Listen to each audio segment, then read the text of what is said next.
இயேசுவில் பிரியமானவர்களே, இந்த மாதத்தினுடைய முதல் செவ்வாய்க்கிழமையிலே கோடி அற்புத புனித அந்தோணியாருடைய இத்திருத்தலத்தை தேடி வந்திருக்கிற உங்கள் அனைவரையும் அன்போடு வரவேற்கிறோம். இந்த நாளில் உங்களோடு ஒரு சில காரியங்களை பகிர்ந்து கொள்ள வேண்டும் என்று நான் விரும்புகிறேன். அதில் மிக குறிப்பாக இன்றைய நற்செய்தியை நம்முடைய சிந்தனைக்கு நாம் எடுத்துக்கொள்ளலாம் என்று நினைக்கிறேன். இன்றைய நற்செய்தியிலே நாம் பார்த்தோம், ஆண்டவர் இயேசுவிடம் ஒரு கேள்வியை சீடர்கள் கேட்கிறார்கள். என்ன கேள்வி என்றால், விண்ணரசில் யார் பெரியவர்? இயேசுவிடம் கேட்கிறார்கள். இந்த விண்ணரசில் யார் பெரியவர் என்ற கேள்வியை நாம் மத்திய நற்செய்தியிலே பார்க்கிறோம்.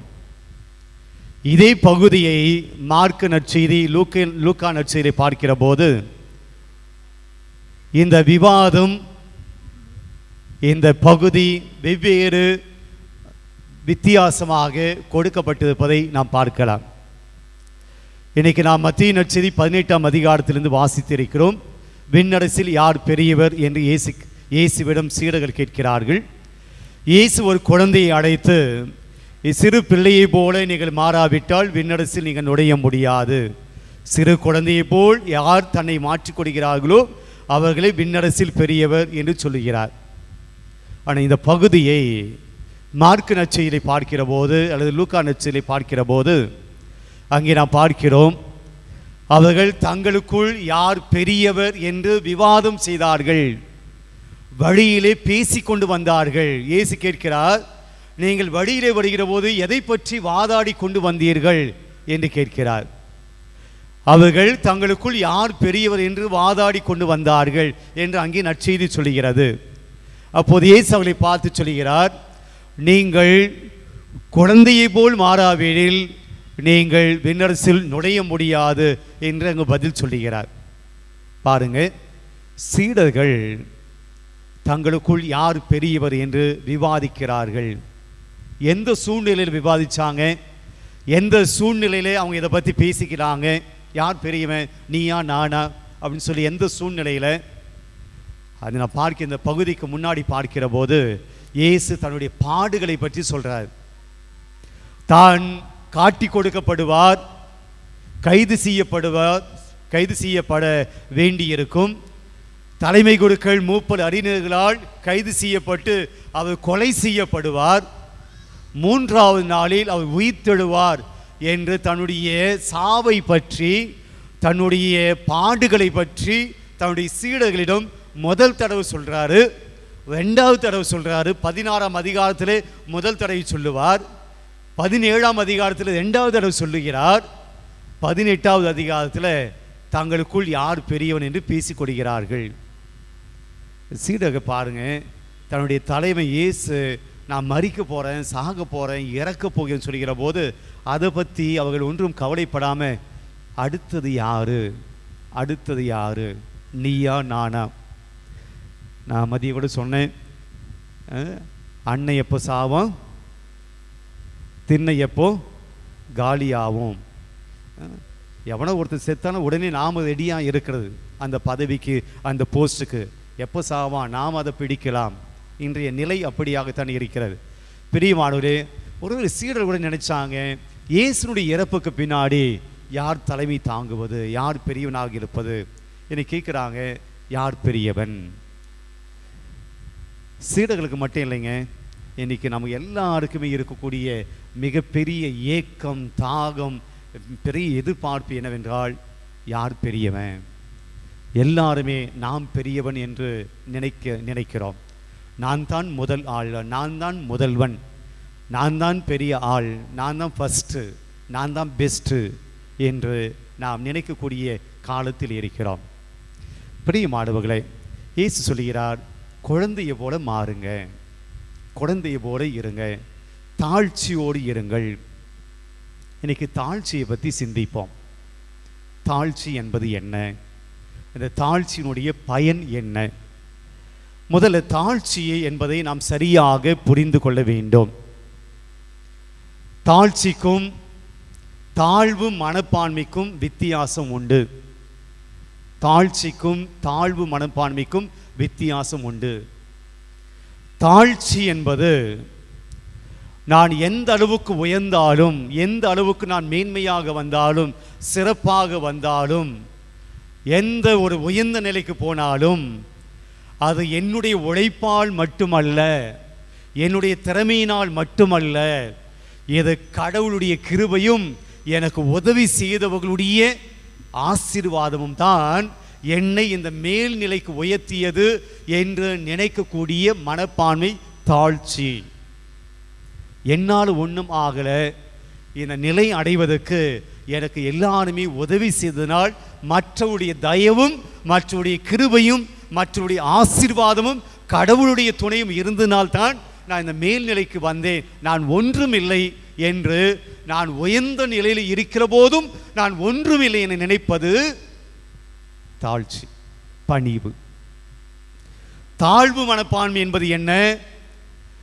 என்னால் எதுவுமே செய்ய முடியாது, நான் வீண், நான் ஒன்றுத்துக்கும் உதவாதவன், எனக்கு டேலண்ட் இல்லை, திறமை இல்லை, எவ்விதமான எனக்குள்ளே எந்த விதமான ஆற்றல் இல்லை, நான் வேஸ்ட்டு, நான் ஒன்றும் செய்யாதவன், ஒன்றும் செய்ய இயலாதவன், முடியாதவன் என்று என்னை பற்றியே நான் குறைவாக நினைப்பது தாழ்வு மனப்பான்மை. தாழ்ச்சி என்பது போற்றக்கூடிய மனப்பான்மை. தாழ்ச்சி என்பது ஒரு புண்ணியம். தாழ்வு மனப்பான்மை என்பது புண்ணியம் அல்ல. தாழ்வு மனப்பான்மை என்பது நாம் நம்மை வளர்த்து கொள்வது அல்ல, நம்மிடம் அது வளர்த்து கொள்ள வேண்டிய விஷயம் அல்ல. தாழ்வு மனப்பான்மை என்பது நாம் நம்மையே ஒன்றுமில்லாமல், அதாவது என்னிடம் இருக்கக்கூடிய திறமைகளும் கூட பயன்படுத்தி கொள்ளாமல் இருப்பது, இறைவன் கொடுத்திருக்கிற ஆசீர்வாதங்களை பயன்படுத்தாமல் இருப்பது, இறைவன் கொடுத்த கொடைகளை பயன்படுத்தாமல் இருப்பது. ஆனால் சில சமயத்தில் நம்மளுக்கு இருக்கக்கூடிய குழப்பம் என்ன அப்படின்னா, தாழ்வு மனப்பான்மையை தாழ்ச்சி என சொல்லிக் கொள்வதுதான். தாழ்வு மனப்பான்மையை தாழ்ச்சி அப்படின்னு சொல்லி அதில் நாம் பெருமைப்பட்டு கொள்கிறோம். என்னப்பா இது நீ செய்யலாமே, அதெல்லாம் எங்களுக்கு வராதுங்க, நான் ரொம்ப தாழ்ச்சியானவன் அல்ல. தாழ்வு மனப்பான்மை என்பது நெகட்டிவ், எதிர்மறையான எண்ணம். தாழ்ச்சி என்பது நேர்மறையான எண்ணம், பாசிட்டிவான ஆட்டிடியூட். பிரியமானவர்களே, சில சமயத்தில் நாம் நினைப்போம் தாழ்ச்சி என்பது கோழைத்தனம், அது முடியாதவங்களுடைய காரியம். தாழ்ச்சி என்பது இயலாமையின் அடையாளம். தாழ்ச்சி என்பது ஒரு கோழைத்தனம் என்று நினைப்பது உண்டு. யாராவது நம்மை முறைத்தால், அடித்தால், அல்லது யாராவது நம்மை திட்டினால் ரொம்ப தாழ்ச்சியோடு பணிவோடு, பரவாயில்லைங்க நான் அவங்கள மன்னிக்கிறேன் என்று சொன்னால் அது அவனுடைய இயலாமை. எதிர்த்து அடிக்கக்கூடிய தைரியம் கிடையாது, எதிர்த்து பேசக்கூடிய தைரியம் கிடையாது, முறைக்கக்கூடிய தைரியம் கிடையாது, வீரம் கிடையாது என்று சொல்லி தாழ்ச்சியோடு பணிவோடு இருக்கிறவர்களை கோழையர்கள், கோழைத்தனம் உடையவர்கள், இயலாமை உடையவர்கள், முடியாதவர்கள், they are so weak என்று அவர்களை நாம் நினைப்பது உண்டு. தாழ்ச்சி என்பது கோழைத்தனம் இல்லைங்க, தாழ்ச்சி என்பதுதான் வீரம், தாழ்ச்சி என்பதுதான் மிகப்பெரிய தைரியம். ஆண்டவர் இயேசு தன்னுடைய வாழ்க்கையிலே தாழ்ச்சியை அவர் எங்கே முழுமையாக வெளிப்படுத்துகிறார் என்றால், அவர் கடவுளுடைய தன்மையில் இருந்தும், கடவுளாக இருந்தும், அவர் நினைத்தால் எதை வேண்டுமானால் எப்போது வேணாலும் செய்ய முடியக்கூடிய அந்த ஆற்றல் அனைத்தும் அவருக்கு இருந்தும் தன்னையே அடிமையாக்கி கொண்டார், தன்னையே தாழ்த்தி கொண்டார்.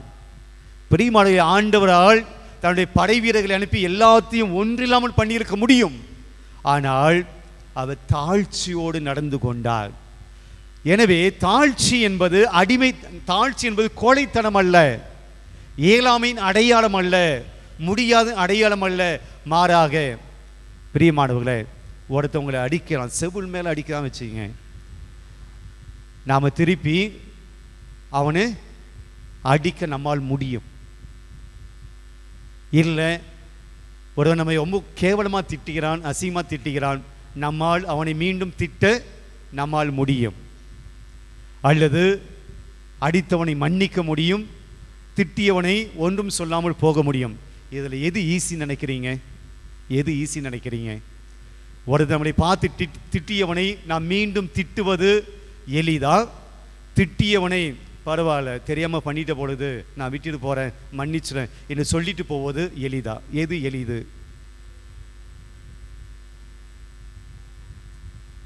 இல்லை, உங்களை தான் கேள்வி கேட்டதுக்கு. எது ரொம்ப ஈஸி நினைக்கிறீங்க?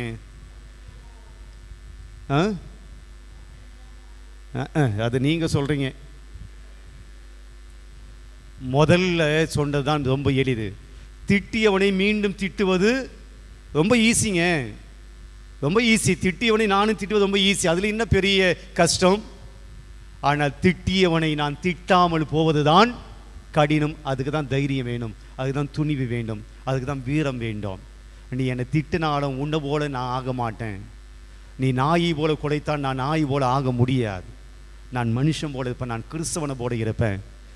ஒரு ரவுடியை போல அவனிடம் ரவுடியை போல நடந்து கொள்வது ரொம்ப ஈஸி. அடித்தவனை திருப்பி அடிப்பது ரொம்ப ஈஸி. திட்டியவனை மீண்டும் திட்டுவது ஈஸி. அவன் திட்டுகிறான் என்பதற்காக நான் பரவாயில்லை, அவன் தெரியாமல் செய்து விட்டான் என்று அவனை மன்னித்து நான் பணிவோடு போவது ரொம்ப ரொம்ப கஷ்டம். ஏசதான் பண்ணாரு. அடித்தவனை திருப்பி அடிக்க முடியும், தன்னை எதிர்த்தவர் இயேசுவால் எதிர்த்திருக்க முடியும். ஆனால் நான் உன்னை மன்னிக்கிறேன் என்று சொல்கிறார். தந்தையே, இவர்கள் செய்வது என்னவென்று தெரியாமல் செய்கிறார்கள், எனவே இவர்களை மன்னியும். இதுதாங்க கஷ்டம், இதுதான் தாழ்ச்சி, இதுதான் கஷ்டம், இதுதான் பிரச்சனை, இதுதான் ரொம்ப வீரம் வேண்டும், இதுதான் துணிச்சல் வேண்டும். நீ என்னை திட்டினாலும் நான் உன்னை நல்லது செய்வேன், உனக்கு நல்லதை செய்வேன். ஆக தாழ்ச்சி என்பது கோழைத்தனம் அல்ல, இதை நாம் புரிந்து கொள்ள வேண்டும். தாழ்ச்சி என்பது தாழ்வு மனப்பான்மை அல்ல. ஒன்று, தாழ்ச்சி என்பது கோழைத்தனமும் அல்ல. அப்போ தாழ்ச்சி என்பது என்ன? நான் ஏற்கனவே சொன்னது போல, நான் உயர்ந்த நிலையில் இருந்தாலும் என்னால் எல்லாமே முடியல, ஆண்டவருடைய கிருபையும் என்னோடு இருக்கக்கூடிய என்னுடைய உற்றார் உறவினர் நண்பர்கள் எல்லாரும் எனக்கு உதவி செய்தனால் நான் இந்த நிலைக்கு வந்திருக்கிறேன். இவர்களுடைய கிருபையால் உதவியால் நான் மேலே இருக்கிறேன் என்று எளிமையாய் நடந்து கொள்கிற விதம். இந்த தாழ்ச்சியோடு இருக்கிறவர்கள் அவங்களுடைய வாழ்க்கையில் என்னென்ன காரியங்கள் செய்வாங்க? நம்ம எல்லாமே நினைக்கிறோம், நான்லாம் ரொம்ப தாழ்ச்சியாக இருக்கிறவன், நான் ரொம்ப பணிவாக இருக்கிறேன், யாருக்கிட்டையும் நான் சண்டைக்கு போக மாட்டேன், யாரையும் நான் அடிக்கிறதில்லை, யாரையும் ரவுடித்தனம் பண்ணதில்லை, அகங்காரத்தோடு பேசுவதில்லை, யாரையும் அவமானப்படுத்தியதில்லை, என்னிடம் ரொம்ப தாழ்ச்சியாக இருக்குது. செக் பண்ணி பார்ப்போமா? உண்மையிலே நம்ம தாழ்ச்சியாக இருக்கிறோமா இல்லையா அப்படின்னு செக் பண்ணிக்கலாமா? ஏன்னா தலை கூட ஆட்ட மாட்டேங்க, செக் பண்ணிக்கலாமா? அப்போ எதெல்லாம் நம்மிடம் இருந்தால் நாம் தாழ்ச்சியோடு இருக்கிறோம்? பிரியமானவர்களே, முதல் விஷயம், தாழ்ச்சியோடு இருக்கிறவர்கள் தன்னை பற்றி அதிகமாக பேச மாட்டாங்க. தன்னை பற்றி வீண் பெருமை அடித்து கொள்ள மாட்டார்கள். தான் முக்கியம், தான் செய்வதுதான் முக்கியம், நான் தான் பெஸ்ட்டு, நான் தான் சிறந்தவன் என்று தன்னை பற்றி தம்பட்டம் அடிக்க மாட்டார்கள். மாறாக they will listen to others. அவர்கள் மற்றவர்கள் சொல்வதற்கு செவி மடுப்பார்கள். இப்போ யோசிச்சு பாருங்க, யார் அதிகமாக பேசிக்கொண்டிருக்கிறோம்? அது நம்முடைய வீட்டில் ஆனாலும் சரி, கணவன் மனைவியானாலும் சரி, பிள்ளைகள் அப்பா அம்மானாலும் சரி, நம்முடைய வேலை செய்கிற இடமானாலும் சரி, அல்லது நம்முடைய நண்பர்கள் மத்தியாலும் சரி, நாம் செவி சாய்ப்பவர்களாக இருக்கிறோம் என்றால் நாம் கொஞ்சம் பணிவோடு இருக்கிறோம், தாழ்ச்சியோடு இருக்கிறோம். அடுத்தவர்களை பேச விடாமல் நான் தான் பேசுவேன், நான் சொல்லதான் அடுத்தவங்க கேட்கணும், நான் சொல்லதான் அடுத்தவங்க லிசன் பண்ணணும் என்று தன்னை முன்னிறுத்தி கொள்கிறவர்களிடம் தாழ்ச்சி என்பது குறைவு, அல்லது தாழ்ச்சி என்பது இல்லை. என்னப்பா அதை எப்படி சொல்லிட்டீங்க? ஆமாம், அதைத்தான் சொல்லுகிறார்கள். They will give first preference to others. Those who are humble, they always give first preference to others, not themselves. தனக்கு முக்கியத்துவம் கொடுத்துக்க மாட்டாங்க, அடுத்தவங்களுக்கு முக்கியத்துவம் கொடுப்பாங்க. இதான் நான் முதல்ல சொன்ன முதல் பாயிண்ட். இதிலே நிறைய பேர் அடிபட்டு போயிடுவோம்னு நினைக்கிறேன். நான் என்னையும் சேர்த்து தான் சொல்கிறேன், அடிபட்டு போயிடுவோம். நாம் பேச தான் விரும்புவோம், யார் செவி சாய்க்கிறது? அப்படியே பேசினா அப்படியே அழகாக அப்படியே நீ பாட்டு பேசினு நான் பாட்டு போகிறேன். ஆக நம்மிடம் தாழ்ச்சி பணிவு இருக்கு என்றால் நாம் முதலில் செவி சாய்ப்பவர்களாக இருப்போம். ரெண்டாவது, தாழ்ச்சி உள்ளவர்கள் தங்களுடைய குறைகளை ஏற்றுக்கொள்வார்கள். They will accept their mistakes. They will accept their fault. தான் செய்வது தவறு என்றால் தாராளமாக ஒத்துக்கொள்வார்கள். 2 பேர் கோயிலுக்கு வராங்க, ஜெபிக்க வராங்க. ஒருவன் பரிசேயன், இன்னொருவன் வரி தண்டுபவன். இதெல்லாம் பைபிளில் இருக்குது. நான் ஏதோ கட்டுக்கதை சொல்லலாம்னு நினச்சேன். பைபிளில் இருக்குது. 2 பேர் வருகிறார்கள். ஒருவன் பரிசேயன், ரெண்டாவது இன்னொருவன் வரி தண்டுபவன். பரிசேயன் தன்னை பற்றி மிக பெருமையாக பேசிக்கொள்கிறான். நான் வாரத்தில் 2 நாள் நோன்பிருக்கிறேன், என்னுடைய கட்டளைகளெல்லாம் கடைபிடிக்கிறேன், 10 பாகத்தை ஆலயத்துக்கு செலுத்துகிறேன், ரொம்ப பெருமையாக பேசிக்கிறான். கடவுள் என்ற ஒரு வார்த்தையை கூட அவன் அங்கே யூஸ் பண்ணலை. நான் நோன்பிருக்கிறேன், நான் 10 பாகத்தை செலுத்துகிறேன், நான் இந்த பின்பாக இருக்கிறான், இந்த வரி தண்டுபனை போல நான் கிடையாது என்று தன்னை பற்றி பெருமையாக சொல்லிக்கிறான். ஆனால் பின்னாடி இருக்கவன் என்ன சொன்னான்? என்னை எப்படி சொல்லி ஜெபித்தான்? ஆண்டவரே நான் பாவி. அதாங்க தாழ்ச்சி. அதான் தாழ்ச்சி. தன்னுடைய குறைகளை ஏற்றுக்கொள்ளக்கூடிய மனப்பான்மை யாரிடம் இருக்கிறதோ, தன்னுடைய தவறுகளை அக்செப்ட் பண்ணிக்கூடிய மனப்பான்மை யார்கிட்ட இருக்கோ அவன் தாழ்ச்சி உள்ளவனாக இருக்கிறான். தன்னுடைய தவறுகளை திரித்து கொள்வதற்கு எப்போதுமே தயாராக இருப்பவர்கள் தாழ்ச்சியோடு இருப்பார்கள். விமர்சனங்களை ஏற்றுக்கொள்ளக்கூடிய மனப்பான்மை உடையவர்கள் தாழ்ச்சியோடு இருக்கிறார்கள். கொஞ்சம் கஷ்டமாக தான் இருக்குது நமக்கெல்லாம். இதெல்லாம் நம்மக்கிட்ட இல்லவே இல்லை. உன்னை பற்றி எனக்கு தெரியும், போ, நீ எனக்கு அறிவுரை சொல்லாத, நீ எனக்கு அட்வைஸ் பண்ணாத, இதெல்லாம் நான் செய்தான் கரெக்ட், நான் சொல்கிறது தான் சரி, நீ எல்லாம் அட்வைஸ் பண்ண வந்துடாத, போ. We don't accept others advice. நீ எனக்கு சொல்ல வராது, நீ யாருன்னு எனக்கு தெரியும், நான் யாரும் எனக்கு தெரியும், நம்ம சொல்லுகிறோம். யாரும் நம்முடைய தவறுகளை மற்றவர்கள் சொல்ல விடுவதில்லை, ஏற்றுக்கொள்வதும் இல்லை. தப்பு பண்ணுறீங்க, மாற்றிக்கிங்க, எவன் கேட்குறான்? தாழ்ச்சி என்பது இல்லை. 2வது. 3வது, பிரியமானவர்களே, தாழ்ச்சி உள் இருக்கிற போது நாம் யாரையும் ஜட்ஜ் பண்ண மாட்டோம். நீ பண்ணுறது தப்பு, நீ நல்லவன் கிடையாது, நீ சரி கிடையாது, நீ மோசமானவன் என்று we don't judge others. மாறாக அவர்களுக்கு நாம் ஊக்கத்தை கொடுப்போம், உற்சாகத்தை கொடுப்போம். அவர்களுக்கு நாம் ஒரு புதிய ஒரு வாழ்க்கை வாழ்வதற்குண்டான நம்முடைய ஒரு தோழமையை கொடுப்போம். என்ன சொல்கிறாங்க?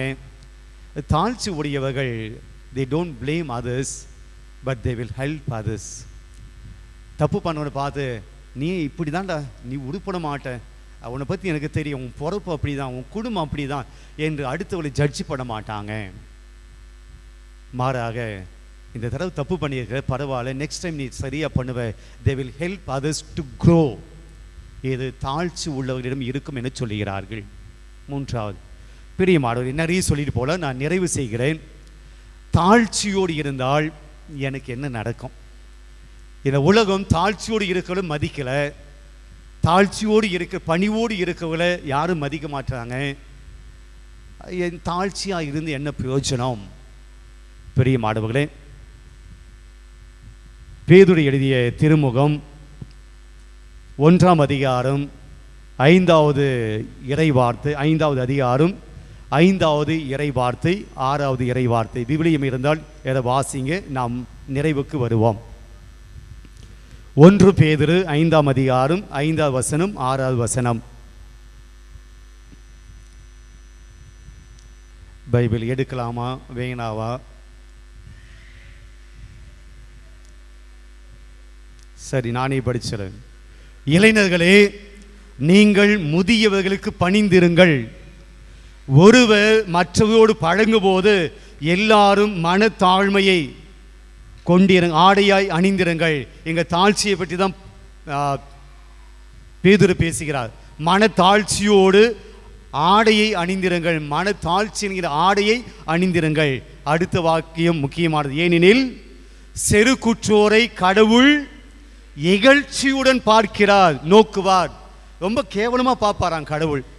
நீ ஆணவத்தோடு, அகம்பாவத்தோடு, செருக்கோடு, இருமாப்போடு, திமிரோடு நடந்து கொள்கிற போது தேவன் நம்ம எப்படி பார்ப்பாராம்? இவன் அருவருக்கக்கூடியவன், அருவருப்புக்குரியவன், என் பார்வையில் நீ ஒன்றுமில்லாதவன். செருக்கூற்றோரை கடவுள் இகழ்ச்சியுடன் நோக்குவார்.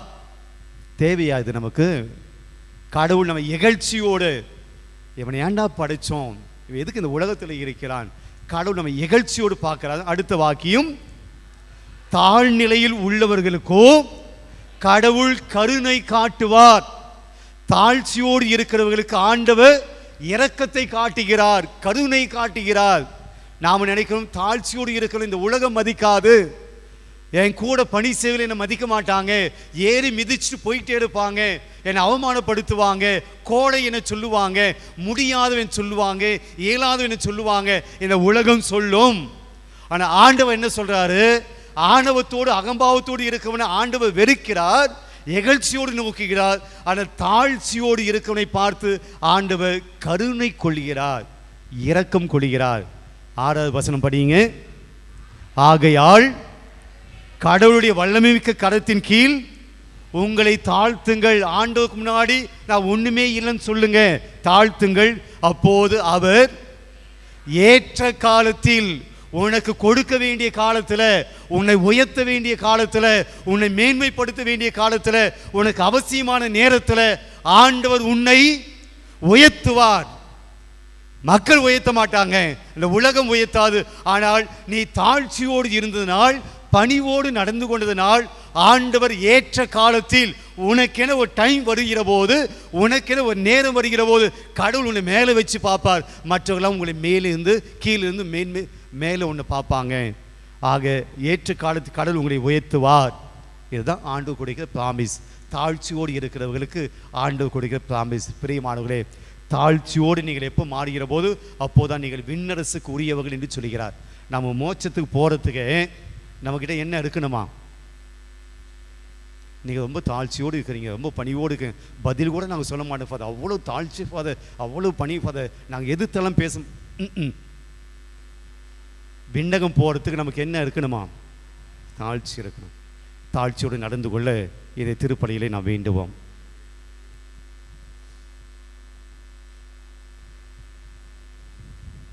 அனைவரும் எழுந்து நிற்போம்.